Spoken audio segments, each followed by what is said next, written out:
रहे गुजारिश कंदुसि असांजो जेको स्पीकर है साईं डॉक्टर असद जमाल पली साहब खे गुजारिश तो करियां त पाण अचनि मुख़्तसिर अंदाज़ से बुर्गड़ी साहब ते पंहिंजी गुफ्तगू रखनि।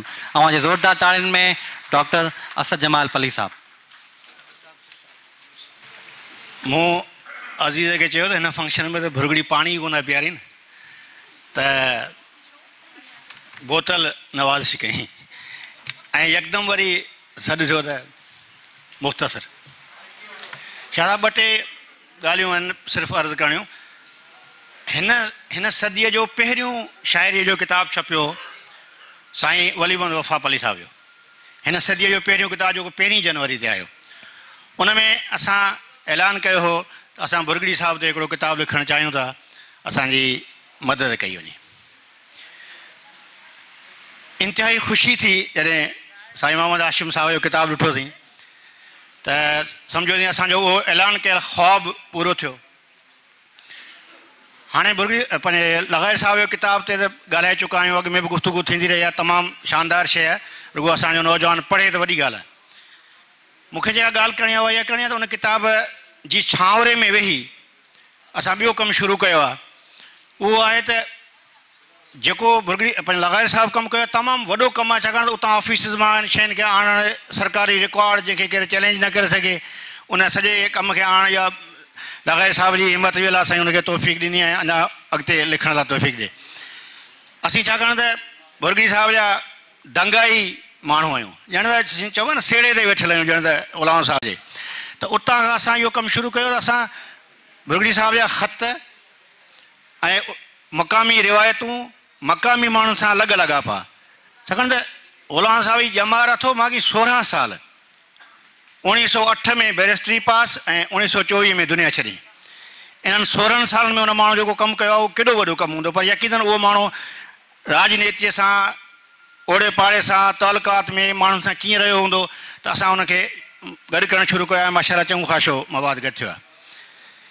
हिकिड़ो शाह साहिबु अव्हांजे पासे जो माण्हू आहे फ़कीर मोहम्मद काछी, उहो उन ज़माने में बॉम्बे काउंसिल जो मेंबर आहे। उन फ़कीर बख़्श काछी हाणे उनजो असांखे को हाल अहवाल पतो उनजे पोयर जी का ख़बर कान थी पए। हिकिड़ो दफ़ो तव्हांजे पासे आयो हुउसि इलेक्शन में मांझंदि में, उते प्रिज़ाइडिंग ऑफिसर ते उते जेको छोकिरो मिलियो शाहिद ख़ान, वरी उनजो को तलुक़ु कोन थियो आहे त उहो शायदि उनजे औलाद मां हो। उहा मूंखे पोइ ख़बर पई, पर उन वक़्तु मूंखे ख़बर न हुई। त हाणे उन दौर जा ॿिया जेके बॉम्बे काउंसिल जा मेंबर आहिनि, असां सभिनी जो रिकॉर्ड गॾु कयो आहे। हिन दफ़े असां हिकिड़ो नंढो आर्टिकल बि ॾिनो आहे मेराण में, ईंदड़ मेराण में ईंदो बॉम्बे काउंसिल जे मेंबर्स ते, उन में बुर्गड़ी साहब जा अलॻि लाॻापा इलाही ज़ाहिर थियनि था, छाकाणि त फ़कीर बख़्श काछी या सूफ़ी कलंदर बख़्श शहीद इहे बुर्गड़ी साहब सां गॾु बॉम्बे काउंसिल में रहिया आहिनि। ऐं छाकाणि त फ़कीर कलंदर बख़्श असांजे इलाइक़े जो माण्हू हो, उन करे उन वटि उनजे मवाद में बि असांखे वॾी हेल्प थी आहे। त इहो उहो ॿियो कमु आहे जेको पैरेलल थिए थो पियो, इंशाअल्लाह ताला जल्दी उहो अव्हांजा साम्हूं आणिबो। हाणे ॾिसो 16 साल जे माण्हू जी इहे जेके असांजा नौजवान पोयां क्रिकेट पिया ॾिसनि उन लाइ ख़ासि ॻाल्हि आहे त 16 साल जे माण्हू जी टोटल एक्टिव लाइफ आहे सियासी समाजी ऐं अंग्रेज़ जहिड़े शींहं सां बि ॻाल्हाइण जी, जो अंग्रेज़ बेदार थी वेंदा बॉम्बे काउंसिल में त हीउ माण्हू घणो थो ॻाल्हाए, उन करे हिनखे घटि वार ॾियो ॻाल्हाइण जो, पर हुनजो जेको बि दलील हूंदो हुनजो जवाबु हुन वटि हूंदो ई कोन। उनजो जेको हाणे हुनखे उन ज़माने में चइबो हो त आम मुख़्तियार, उहो हूंदो अहमद अली मजज़ूब दल मरूम। हाणे अहमद अली मजज़ूब दल मरूम बुर्गड़ी साहब जो दोस्त बि हो, हुनजे स्टेट जो संभालींदड़ बि हुयो, उन ऐं वॾो आलिम ऐं वॾे बुलंद पाया शाइर हो। उन जेका असां पढ़ूं पिया न गिरोली साहब जे नाले पेशन गोई, उहा उन माण्हू जी आहे। पोइ उहा वक़्तु ऐं हालतुनि तहत वञी शिफ्ट थी ऐं डॉक्टर साहब खे मञे जे बावजूदि दाऊद पटे खे वञी गुज़ारिशूं कयूं साईं, या उन गिरोली साहब जी कोन्हे पर हुनजे साल में अची वई आहे। इहा अहमद अली मजज़ूब जी आहे।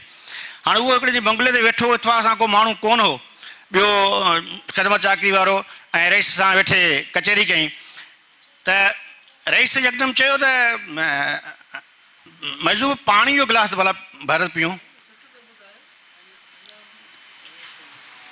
त चऊं त पाणी जो गिलास त भला भरिया कचहरी में रईस जो, त मजज़ूब यकदमि निराड़ ते हथ हुयो, चई रईस मारे विधई, चई छो? चईंदे तूं वॾो माण्हू पोइ कीअं थिए, हिन अहिड़े ख़सीस कम लाइ मूंखे सुवाल करे विधई। हाणे इहा हुनजी पंहिंजी हिकिड़ी दोस्ती चपकलश हुई, पर हुन इंडिकेट करायो ऐं होॾा रहीस जो सबूर त ॾिसो, तहमुल त ॾिसो, जी भला तोखे प्यारियां। तव्हां सभिनी महिरबानी सां।